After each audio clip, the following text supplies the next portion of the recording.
পার্টিতে এসে একেবারে চোখ ধাঁধিয়ে গেল মিতালির। কি বিশাল আয়োজন!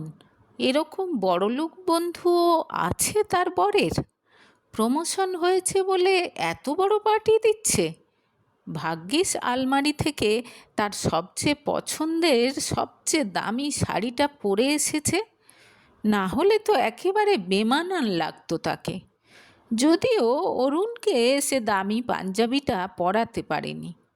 যাকগে, অরুণকে তো অনেকেই চেনে, কিন্তু তাকে তো আজ প্রথমবার দেখবে সবাই। ভাবতে ভাবতেই একজন খুব সুদর্শন পুরুষ হাসি মুখে তাদের দিকে এগিয়ে এলো। পরনে দামি স্যুট। এই হলো রজত। ফিসফিস করে কানের কাছে বলে দিল অরুণ। শুনে মুখে হাসি নিয়ে এলো মিতালি। কি ইমপ্রেসিভ চেহারা ভদ্রলোকের! হাসি মুখে অরুণের দিকে হাত বাড়িয়ে দিল রজত, আর তারপর মিতালির দিকে তাকিয়ে হাত জোড়ো করে বলল, নমস্কার, আমি খুব খুশি হয়েছি যে আপনি এসেছেন। আসুন, নিজের মতো এনজয় করুন। এরপর পার্টিতে মাঝে মাঝেই মিতালির চোখ চলে যেতে লাগলো রজতের দিকে। একবার তো রজতের সঙ্গে চোখাচোখিও হয়ে গেল। রজতও তার দিকে তাকিয়েছিল। বুকের ভেতরে একটা উত্তেজনা টের পেল মিতালি। অরুণের কাছেই শুনেছে এখনও বিয়ে করেনি রজত। এরকম সুপুরুষ সুপ্রতিষ্ঠিত ছেলের নিশ্চয়ই অনেক বান্ধবী রয়েছে। কিছুক্ষণ পর মিতালি বুঝতে পারল তার মনের মধ্যে শুধু রজতের চিন্তাই ঘোরাফেরা করছে। আপনাকে কিন্তু দারুণ মানিয়েছে এই শাড়িটাতে, হঠাৎ পাশে এসে বলল রজত। বুকের মধ্যেটা কেমন কেঁপে উঠল মিতালির। রজতের চোখে যেন নিরুদ্দেশের হাতছানি। থ্যাংক ইউ, মিষ্টি হেসে বলল মিতালি। আপনার হাসিটা খুব মিষ্টি। চলুন না, ওদিকটায় যাই। রজতের কথায় সম্মোহিতের মতো তাকে অনুসরণ করল মিতালি। এদিকটায় লোকজন একটু কম, ছড়িয়ে ছিটিয়ে কয়েকজন গল্প করছে। ড্রিঙ্কের গ্লাস হাতে বেশ কিছুক্ষণ কথা চলল মিতালি আর রজতের মধ্যে। অরুণকে দূরে কিছু লোকের সঙ্গে কথা বলতে দেখল মিতালি। সে কোথায় কি করছে সে ব্যাপারে কোনো হুঁশ নেই তার বরের। নিশ্চিন্ত মনে কিছুক্ষণ রজতের সঙ্গে গল্প করল মিতালি। বেশিরভাগ সময়ই অবশ্য মিতালির রূপের প্রশংসা করল রজত। ফোন নাম্বার বিনিময় হলো তাদের। বাড়ি ফিরে সেদিন রাতে আর ঘুম এলো না মিতালির। অনেক দিন পর আজ কারো মুখে তার রূপের প্রশংসা শুনল সে। এই মাসটা একটু বুঝে শুনে খরচ করতে হবে, বুঝলে? পরদিন ব্রেকফাস্ট খেতে খেতে বলল অরুণ। শুনেই বুকের ভেতর থেকে একটা দীর্ঘ নিঃশ্বাস বেরিয়ে এলো মিতালির। প্রায় প্রতি মাসের শুরুতেই এই কথাটা বলে অরুণ। একটু হাত খুলে খরচ করার সুযোগ কোনো দিনই আর পায় না সে। মন ভরে শপিং করেনি কতদিন। 2 বছর হয়ে গেল মিতালি আর অরুণের বিয়ে হয়েছে। এই 2 বছরে কোনো প্রমোশনও হয়নি অরুণের, অথচ বিয়ের সময় বলেছিল সামনেই একটা বড় প্রমোশন ডিউ আছে। মিতালির বাবা অবশ্য তখন কোনোভাবে মেয়ের বিয়েটা দিতে পারলেই বেঁচে যান। গুরুতর অসুস্থ ছিলেন তখন তিনি, তাই মা হারা মেয়েটার জন্য একটা ভালো পাত্র খুঁজছিলেন। তবে ছেলে হিসেবে অরুণ সত্যিই ভালো, সৎ, বিশ্বস্ত, দয়ালু, আর শুধু এই একটা কারণেই সব কিছু মুখ বুজে মেনে নেয় মিতালি।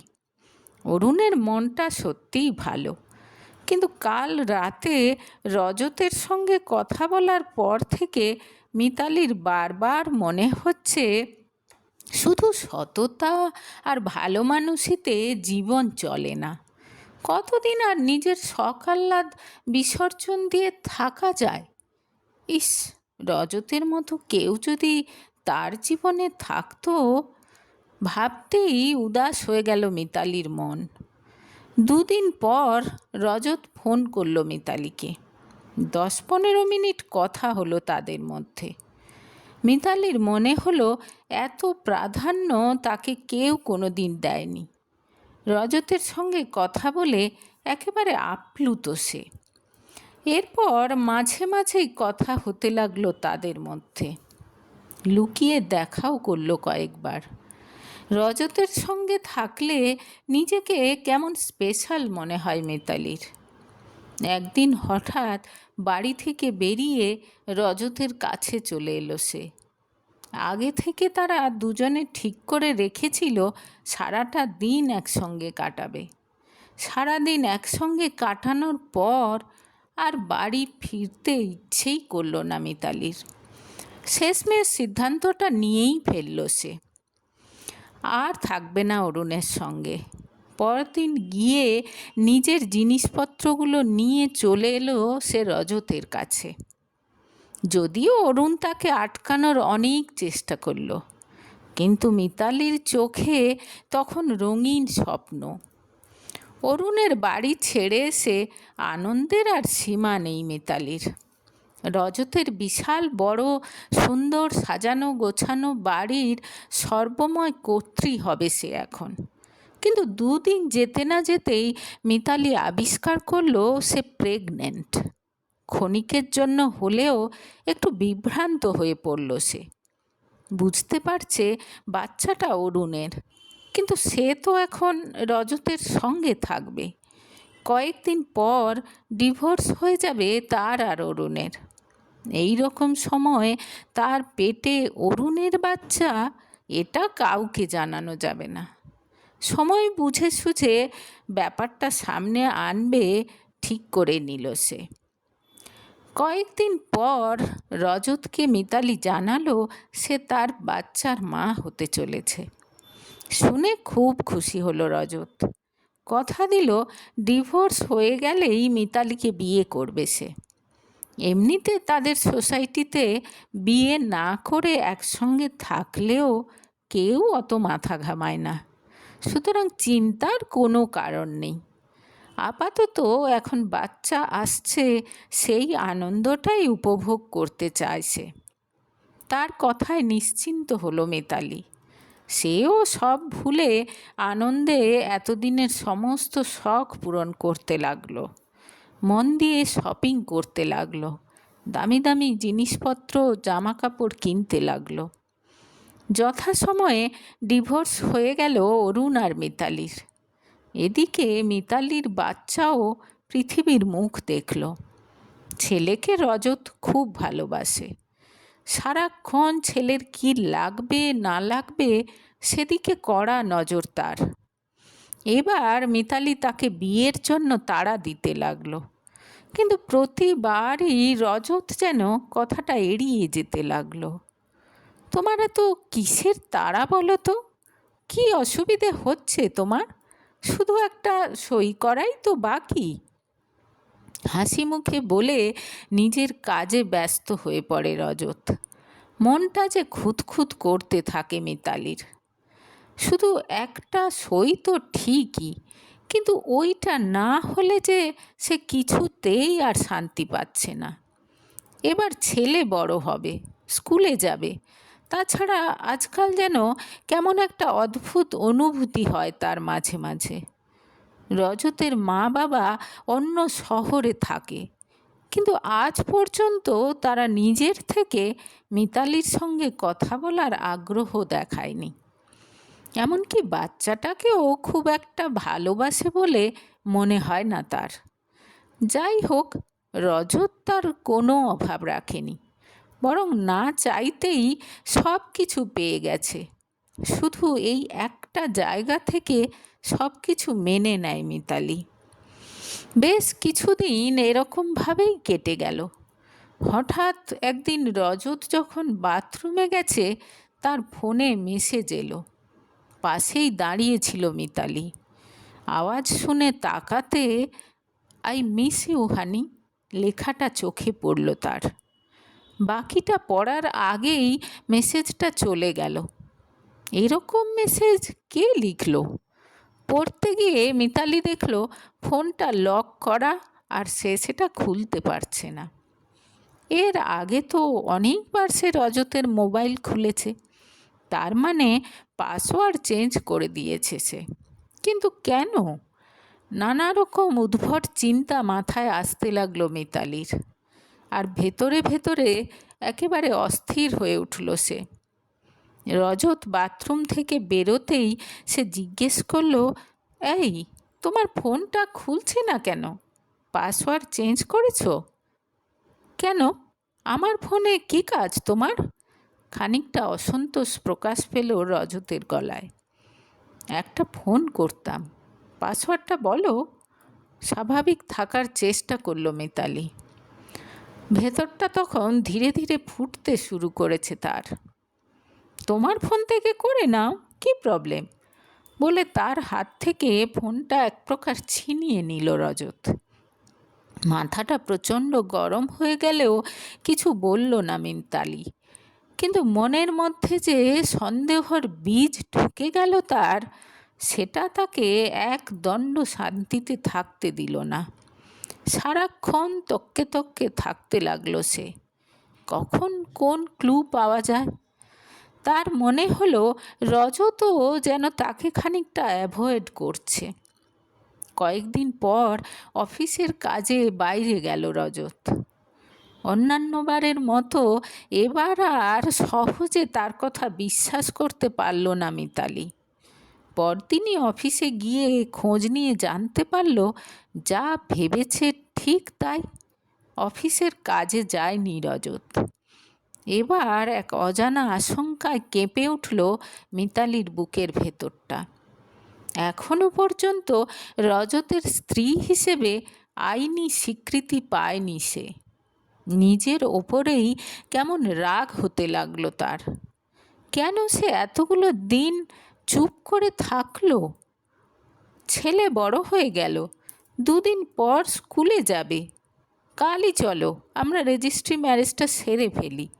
2 দিন পর রজত ফিরতেই বলল মিতালি, ঠিক আছে যাব, কিন্তু কালকেই হবে না, বলে ওপরে চলে গেল রজত। আজ মিতালি ঠিক করেই রেখেছিল, একটা না একটা হেস্তনেস্ত করেই ছাড়বে। বেশ কিছুক্ষণ একথা ও কথার পর ব্যাপারটা যখন প্রায় তর্কের পর্যায়ে চলে গেল, তখন রজত বলেই ফেলল, তোমাকে আমি বিয়ে করতে পারবো না। আমি অন্য একজনকে ভালোবাসি, তাকেই বিয়ে করব। পায়ের তলার মাটি যেন কেঁপে উঠল মিতালির। রজত তার সামনে দাঁড়িয়ে একথা বলতে পারল? কি করবে সে এখন? কোথায় যাবে? বেশ কিছুক্ষণ চিৎকার চেঁচামেচি করল সে রজতের ওপর, কিন্তু চুপ করে থাকলো রজত। এক সময় খুব শান্ত গলায় বলল, আমি অত্যন্ত দুঃখিত, সত্যি কিছু করার নেই আমার। আমি রঞ্জাকে ভালোবাসি এবং ওকেই বিয়ে করব। তুমি ছেলেকে আমার কাছে ছেড়ে যেতে পারো, আমি ওকে ঠিক যত্ন করে মানুষ করে তুলব। মানে তুমি তো চাকরি বাকরি করো না, তাই বলছি। থাক, অনেক হয়েছে। এটা আমার ছেলে, আমাদের ছেলে, তুমি ওর কেউ নও, তাই ওকে নিয়ে তোমার চিন্তা না করলেও চলবে। আমি ওকে ঠিক মানুষ করতে পারবো, আবেগরুদ্ধ গলায় বলে ফেলল মিতালি। আর সঙ্গে সঙ্গে তাকে ধরে জোর একটা ঝাঁকুনি দিল রজত। চিৎকার করে বলল, কি বললে তুমি? বুবাই আমার ছেলে নয়? না, চিৎকার করে বলে উঠল মিতালিও। বেরিয়ে যাও, বেরিয়ে যাও আমার বাড়ি থেকে তোমরা দুজন। রজত বলার সঙ্গে সঙ্গে আর এক মুহূর্তও সেখানে দাঁড়ালো না মিতালি। নিজের ঘরে গিয়ে জিনিসপত্র গোছাতে শুরু করে দিল। কালই সে বাড়ি ছেড়ে চলে যাবে, কিন্তু যাবেই বা কোথায়? সেই চিন্তা মাথায় আসতেই দিশেহারা হয়ে পড়ল সে। সারা রাত অনেক কেঁদে কেটে মিতালি ঠিক করল অরুণের কাছেই ফিরে যাবে। নিশ্চয়ই অরুণ তাকে ফেরাতে পারবে না। আজ পুরনো কথা মনে করে দু চোখের জল কিছুতেই বাঁধ মানছে না মিতালির। অরুণ তাকে কিছুতেই ডিভোর্স দিতে চাইছিল না। বলেছিল, আমি তো এখনও তোমাকে ডিভোর্স দেওয়ার কথা ভাবতে পারি না। আমাকে কয়েকটা দিন সময় দাও, নিজেকে একটু সামলে নিতে দাও। তুমি তো আমাকে ছেড়ে চলেই গেছো, নিজের ভালোবাসার মানুষের সঙ্গে সুখেই আছো। আশ্চর্য মানুষ তো তুমি, বিয়ের পর কিছুই তো দিতে পারোনি, এখন শুধু একটা সই দিতেও এত কার্পণ্য। নিষ্ঠুরভাবে তাকে উত্তর দিয়েছিল মিতালি। সেদিনের কথা ভেবে আজ তার দুচোখ জলে ভরে উঠল। পরদিন এক বুক আশা নিয়ে ছেলেকে নিয়ে মিতালি গেল অরুণের কাছে। দূর থেকে বাড়িটাকে দেখেই যেন ভেতর থেকে কান্না উথলে উঠতে চাইল মিতালির। এই বাড়িটা কত অবহেলায় একদিন ছেড়ে চলে গিয়েছিল সে। যাই হোক, অরুণ নিশ্চয়ই তাকে দেখে খুব খুশি হবে। কলিং বেল বাজিয়ে বেশ কিছুক্ষণ ওয়েট করতে হলো মিতালিকে। মিনিট পাঁচেক পর দরজা খুলল অরুণ। বলা বাহুল্য, মিতালিকে দেখে যার পর নাই অবাক সে কিছু বলার আগেই ছেলেকে নিয়ে ঘরের ভেতরে ঢুকে গেল মিতালি। চারদিকে চোখ বুলিয়ে দেখে নিয়ে বলল, বাবা, চেনাই যাচ্ছে না তো। বেশ কিছু পরিবর্তন করেছে অরুণ, নতুন দামি দামি ফার্নিচার কিনেছে। মুখে আত্মবিশ্বাসী হাসি এনে সে বলল, হ্যাঁ, বড় একটা কোম্পানিতে বেশ উঁচু পোস্টে জয়েন করেছি, তাই ভাবলাম ফার্নিচারগুলো একটু চেঞ্জ করি। ভালো হয়েছে না? সময় নষ্ট না করে মিতালি জানালো, সে তার নিজের ভুল বুঝতে পেরেছে।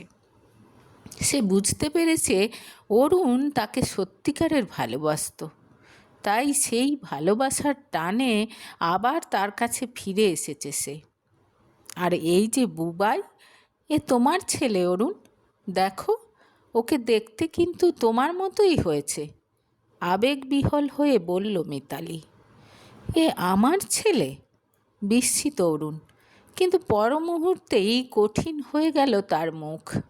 হাসি মুখে তাকে বোঝানোর চেষ্টা করল মিতালি, তারা তিনজন এবার মিলেমিশে সুখে থাকবে। আর কোনো দিন অরুণকে ছেড়ে কোথাও যাবে না সে। কিন্তু তার কথায় কোনো ভাবান্তর দেখা গেল না অরুণের চোখে মুখে। খানিকটা দমে গেল মিতালি। অরুণ যেন অনেক পাল্টে গেছে, এখন তাকে অনেক আত্মবিশ্বাসী লাগছে। তবু সে বলল, এটা তোমার নিজের ছেলে অরুণ, তুমি কিছুতেই একে অস্বীকার করতে পারবে না। আমি কখনো কোনো সম্পর্ক অস্বীকার করি না মিতালি, ওটা আমার স্বভাব নয়। তুমি বোধহয় ভুলে গেছো আমাদের ডিভোর্স হয়ে গেছে, তাই আর আমরা একসঙ্গে থাকতে পারি না। আর তুমি যদি প্রমাণ করতে পারো বুবাই আমারই ছেলে, ওর ভরণ পোষণের দায়িত্ব আমার। আমি না হয় তোমাকে মাসে মাসে টাকা পাঠিয়ে দেব, নিরুত্তাপ গলায় জানিয়ে দিল অরুণ। মিতালি অনেকবার তাকে অনুরোধ করল, আবার নতুন করে সব কিছু শুরু করতে চায় সে, কিন্তু অরুণ সাফ জানিয়ে দিল, আমি এখন অন্য একজনকে ভালোবাসি মিতালি, তাকেই বিয়ে করব। কথাটা শুনে বুকের মধ্যেটা যেন ফাঁকা হয়ে গেল মিতালির। সে কল্পনাও করতে পারেনি অরুণ এ কথা বলতে পারে। শুধু একটা সই করে দিয়েই অরুণ তাকে এত তাড়াতাড়ি পর করে দিল। অরুণও তাকে ভুলে গেল। টলমলো পায়ে বাড়ি থেকে বেরিয়ে এলো মিতালি।